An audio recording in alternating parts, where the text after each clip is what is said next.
नमस्कार मित्रांनो, आपण या सेशनमध्ये केल्विन्स मेथड स्टडी करणार आहे डिटेल्समध्ये. जो करंट इलेक्ट्रिसिटीचा नेक्स्ट चॅप्टर आपण कन्सिडर करू शकतो.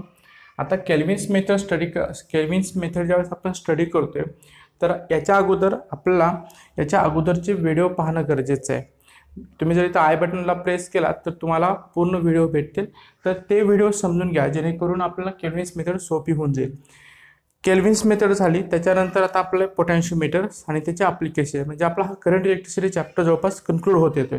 तर इथपर्यंत जर कन्सेप्ट क्लिअर झाला तर आपण करंट इलेक्ट्रिसिटीवर नक्कीच आपण कमांड मिळवू शकतो आणि आपण चांगला स्कोअर बोर्डच्या एक्झाममध्ये, JEEमध्ये आणि CETमध्ये, नीटमध्ये आपण घेऊ शकतो. तर समजून घेऊयात आपण सर्वप्रथम what is this Kelvin's method. Kelvin method, it is also called as a equal deflection method. Kelvin's method is a equal deflection method. We will see what is this equal deflection methods. So just now initially Kelvin's method लाच आपण equal deflection method म्हणतोय आणि ही जी method आहे ही method आपण use करतोय to find unknown resistance. जसं आपण metre bridge पाहिलं, वेटस्टोन ब्रिज पाहिलं, आपल्याला रेजिस्टन्सच व्हॅल्यू फाइंड करायचे आणि ती रेजिस्टन्सची व्हॅल्यू फाइंड करण्यासाठी आपण यूज करतोय ही पण मेथड केल्विन्स मेथड. तर आता सुरुवातीला आपण जर पाहिलं की आपण ज्यावेळेस चॅप्टर स्टार्ट केला त्यावेळेस आपण KCL, KVL, त्याच्यानंतर Wheatstone bridge,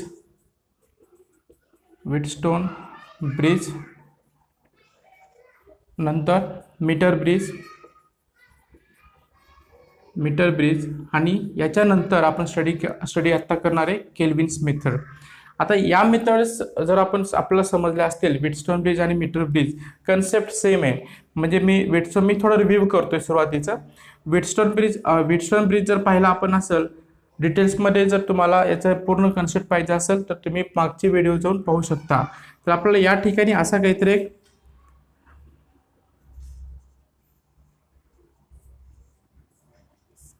A point C, B point D, R1, R2, R3, R4 आणि B आणि D इथं आपण गॅल्व्हनोमीटर कनेक्ट केला होता. आणि B आणि D हा आपण इक्विपोटेन्शियल आपण कन्सिडर केलं होतं आणि त्या कंडिशनला म्हणतो आपण बॅलन्स कंडिशन. तर हे B आणि म्हणजे voltage at the point B and voltage at the point D it should be same, so that this is called as a bridge is in the balanced condition. This is the Wheatstone bridge, जे आपण हे study करतोय Wheatstone bridge. त्यानंतर आपण ज्यावेळेस metre bridge पाहतोय, आता पहा मीटर ब्रिज ज्यावेळेस आपण एक्सप्लेनेशन करतोय, मी आता इथं डिटेल्समध्ये कम्पेअर करून दाखवतो की काय डिफरन्स असेल आपला. आता ज्यावेळेस मी मीटर ब्रिज एक्सप्लेन करतोय, मीटर ब्रिजला आपण असंच काहीतरी एक सर्किट ड्रॉ केलं होतं.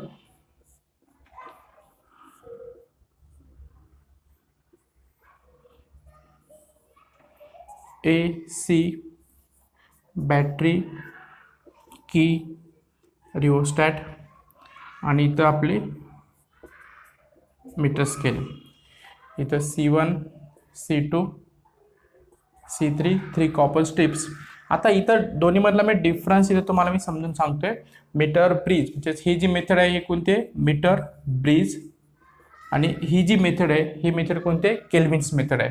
आता ज्यावेळेस आपण कम्पेअर करतोय केल्विन्स मीटर ब्रिजमध्ये आपण काय केलं होतं, ज्याचा रेजिस्टन्स फाइंड करायचा आहे तो आपण लेफ्ट कॅपमध्ये कनेक्ट केला होता आणि ज्याचा आपला एक नॉन व्हेरिएबल रेजिस्टर होता तो आपण या ठिकाणी कनेक्ट केला होता. आणि इथं पॉईंट B होता आपला, या पॉईंटमध्ये आपला D होता. B आणि D याच्यामध्ये आपण गॅल्व्हनोमीटर कनेक्ट केलं होतं आणि त्या ठिकाणी आपण नल पॉईंट ऑब्टेन केला होता. म्हणजे सुरुवातीला आपण प्रोसिजर सेम आहे. प्रोसिजर परत आपण याच्यामध्ये कम्पेअर केलं तर दोन्ही पण मेथड आपल्याला प्रॉपरली समजून जातील. आता जर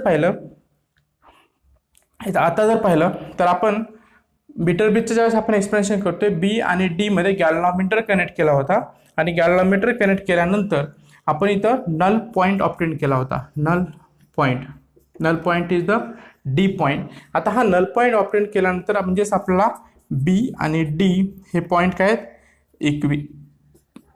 इक्विपोटेन्शियल पॉईंट आहेत. आता हे इक्विपोटेन्शियल पॉईंट आहेत म्हणजेच आपला कन्सेप्ट हा कशाचा आला, वेटस्टोन ब्रिजचा आला. म्हणजेच metre bridge it will work on the Wheatstone bridge same as a B and D. These points are the equal. These points are having the equal potential. आता ज्यावेळेस आपण इथं B आणि D मध्ये गॅल्व्हनोमीटर कनेक्ट करतोय मी आता इथं कन्स्ट्रक्शनला थोडं या साईडला येतोय.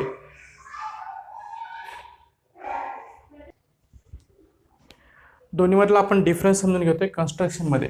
आता जर पाहिलं आपण, जिथं आपण एक अननोन रेजिस्टन्स कनेक्ट केलं होतं, या ठिकाणी आपण गॅल्व्हनोमीटर कनेक्ट केलेलं आहे, ज्याचा आपल्याला रेजिस्टन्स फाइंड करायचे आहेत. म्हणजे एक डिव्हाइस कनेक्ट केलं आहे, याचा आपल्याला रेजिस्टन्स फाइंड करायचं. म्हणजे हा डिफरन्स आहे. इथं आपण अननोन रेजिस्टन्स कनेक्ट केलं होतं, या ठिकाणी आपण गॅल्व्हनोमीटर कनेक्ट केलं, ज्याचं रेजिस्टन्स आपल्याला फाइंड करायचे आहेत. त्यानंतर इथं हा रेजिस्टन्स आणि हा रेजिस्टन्स दोन्ही पण काय सेम आहेत, व्हेरिएबल रेजिस्टन्स आहेत. त्यानंतर AC एक वायर आहे. इथं B आणि D मध्ये आपण गॅल्व्हनोमीटर कनेक्ट केला होता, इथं आपण गॅल्व्हनोमीटर कनेक्ट केला नाहीये. म्हणजेच there is a no use of galvanometer between the point B and D. This is the main difference. या ठिकाणी गॅल्व्हनोमीटर कनेक्ट केलंय. म्हणजे आता आपला प्रश्न यायला पाहिजे, आपल्याला याचा रेजिस्टन्स फाइंड करायचे. म्हणजे हा गॅल्व्हनोमीटर या ठिकाणी कनेक्ट केलाय आणि मला जर नल पॉईंट ऑब्टेन करायचा असेल तर मला या ठिकाणी परत गॅल्व्हनोमीटर यूज करावं लागेल. म्हणजे 2 गॅल्व्हनोमीटर लागतील. पण आपल्याला या ठिकाणी 2 गॅल्व्हनोमीटर लागणार नाहीत. ज्याचा रेजिस्टन्स मेजर करायचे तो गॅल्व्हनोमीटर आपल्याला या ठिकाणी पुटअप करायचे आणि B आणि D मध्ये आपण इथं गॅल्व्हनोमीटर कनेक्ट करत नाहीये. केल्विननी हेच शो केलेलं आहे की जे आपले नल डिफ्लेक्शन मेथड्स आहे, म्हणजे आपण इथे नल पॉईंट ऑब्टेन करतोय, तो नल पॉईंट आपल्याला इथं ऑब्टेन करायची गरज नाही. आणि हा गॅल्व्हनोमीटर आहे, हा डिफ्लेक्शन शो करणार आहे. म्हणजेच यामधलंच डिफ्लेक्शन यूज करून केल्विननं असं फाइंड केलेलं आहे की B आणि D हे इक्वल पोटेन्शियल आहेत, हे आपण फाइंड करू शकतो.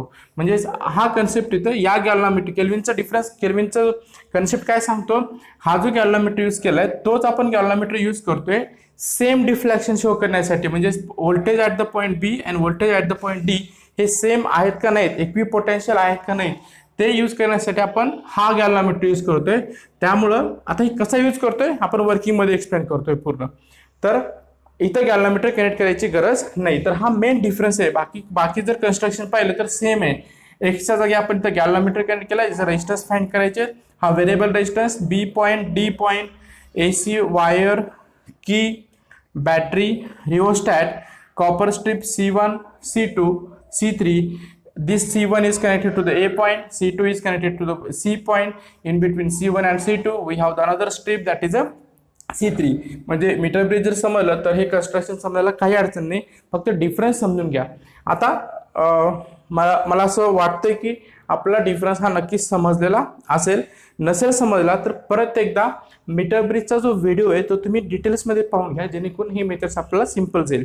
आता या ठिकाणी आता आपण सुरुवातीला कन्स्ट्रक्शन पाहूयात.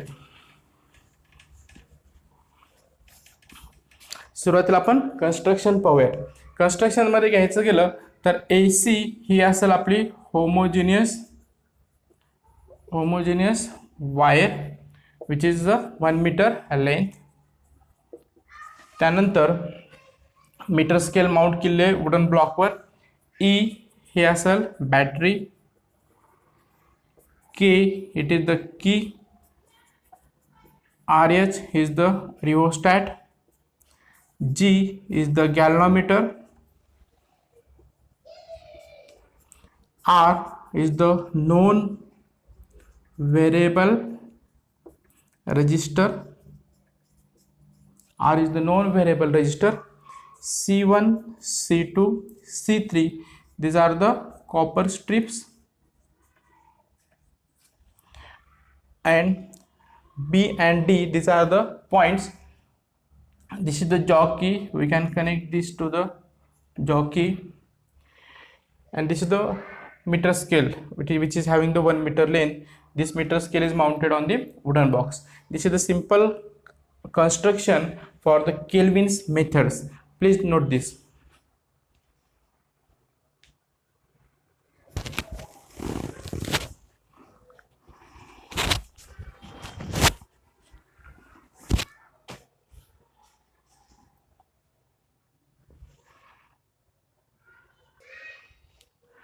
आता ज्यावेळेस आपण केल्विनचं वर्किंग एक्सप्लेन करतोय, हे सर्किट डायग्राम आहे, ऑलरेडी आपण एक्सप्लेन करून झालेलं आहे आणि सर्वांना समजलेलं असेलच. केल्विन्स हा मेन यूज करतो इक्वल डिफ्लॅक्शन मेथड, म्हणजे तो नल पॉईंट फाइंड करत नाही, आणि नल पॉईंट फाइंड करत नाही, तो फक्त फाइंड काय करतो, equal deflection. Equal deflection, equal deflection. आता कसं इक्वल डिफ्लॅक्शन आहे मी आता एक्सप्लेन करतोय.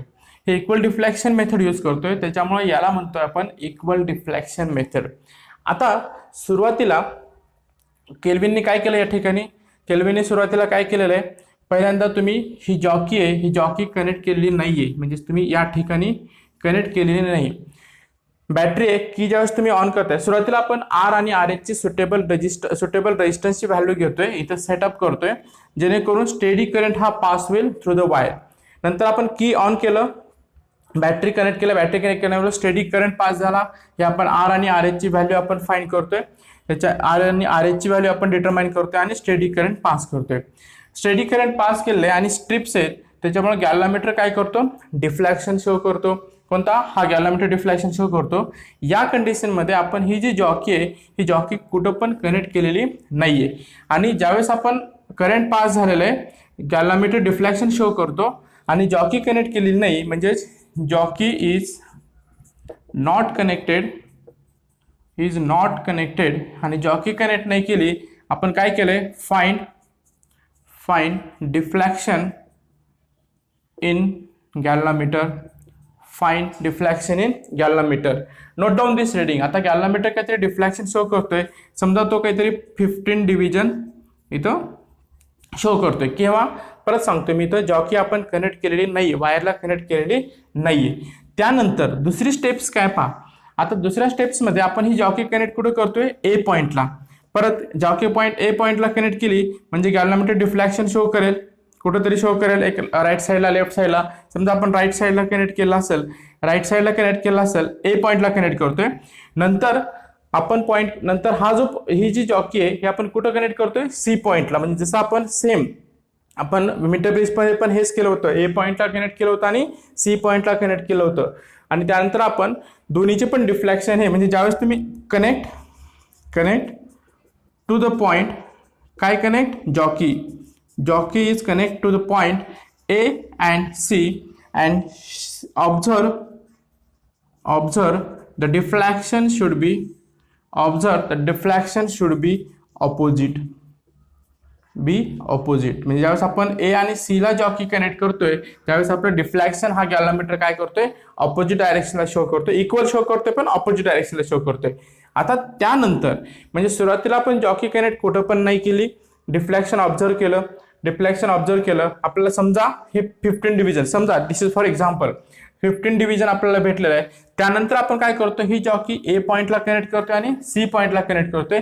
त्यावेळेस आपला गॅल्व्हॅनोमीटर हा दोन्ही साईडला ऑपोजिट डायरेक्शनला डिफ्लॅक्शन शो करायला पाहिजे. आणि त्यानंतर थर्ड स्टेप येईल. आता ही जॉकी आपल्याला काय करायची, ए पॉईंट पासून हळूहळू आपल्याला इथं स्लाइड करायची, कारण जॉकी स्लाइड होती along the wire AC. He jockey आपल्याला मूव्ह करायचे आणि गॅल्व्हॅनोमीटरचे डिफ्लॅक्शन ऑब्झर्व करायचे.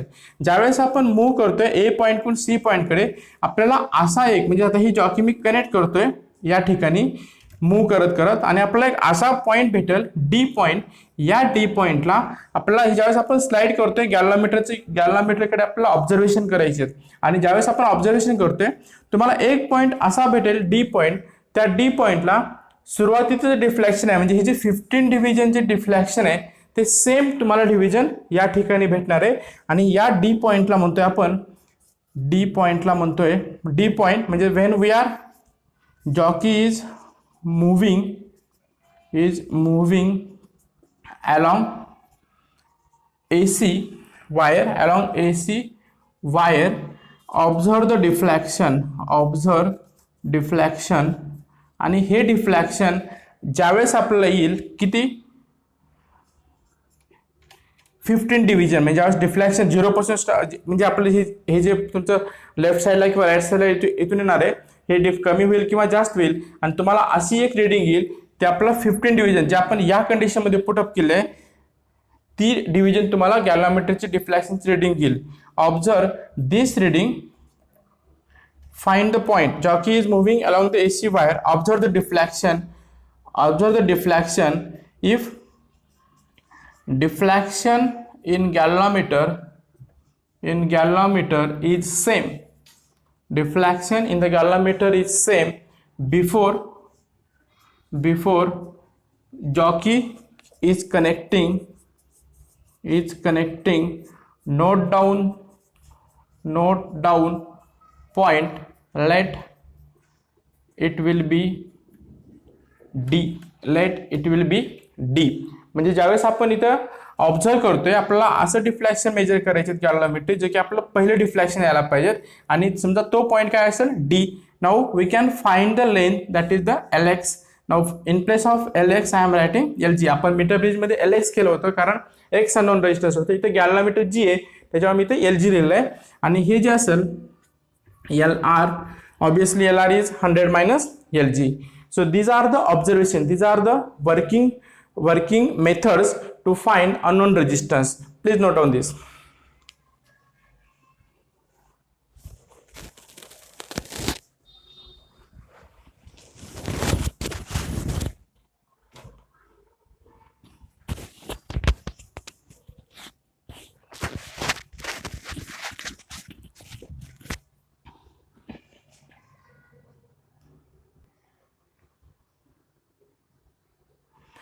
आता या ठिकाणी आपण काय केलेलं आहे, परत मी रिवाइज करतोय steps. Very simple.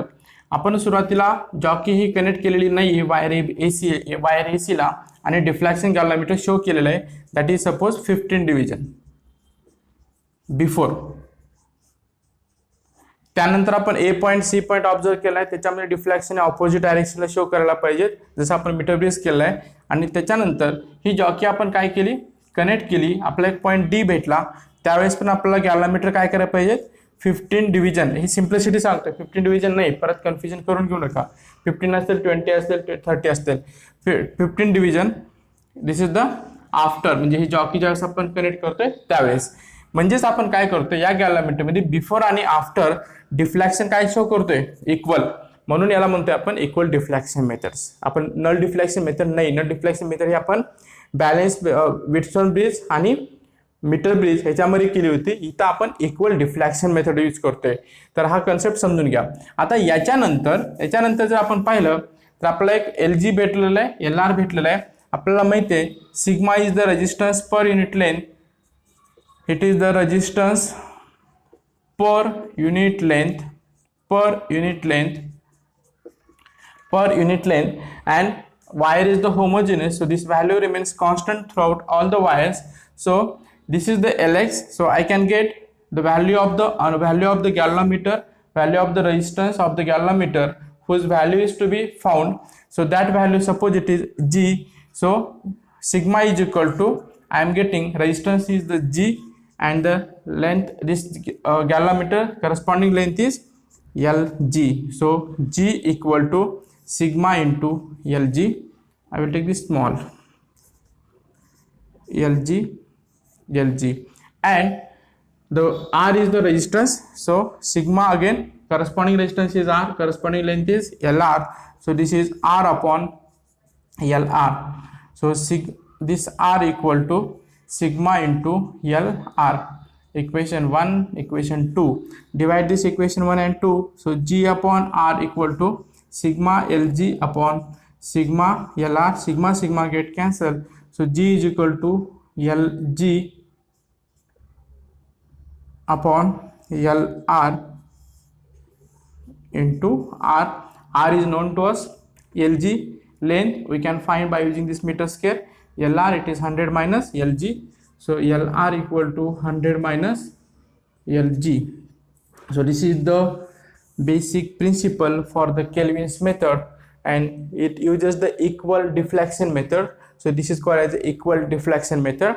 Meter bridge and Wheatstone, they are using the null deflection method. That is the difference between this Kelvin's method, Wheatstone bridge and the meter bridge.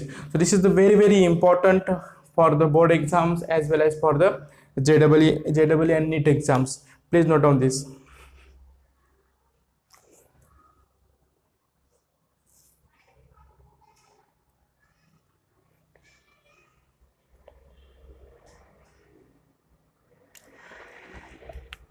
त्याच्यानंतर आता हे आपले केल्विन्स मेथड झाली, व्हिटस्टोन bridge झाला, metre scale झाला. I hope that everyone will be understood very easily. Simple लँग्वेजमध्ये explain करून सांगितलेलं आहे. आता याच्यानंतर आपण स्टडी करणार आहे पोटॅन्शियोमीटर आणि पोटॅन्शियोमीटरचे अप्लिकेशन्स, जेणेकरून आपलं थेरॉटिकल चॅप्टर हा कन्क्लूड होईल. त्यानंतर आपण नीट आणि JEE जे question based on the current electricity हे आपण in one lecture or 2 lectures we will solve the all MCQs and the numericals which will be useful for the board exam and the NEET JEE exam. So this is the very important for the board exam as well as for the JEE exams.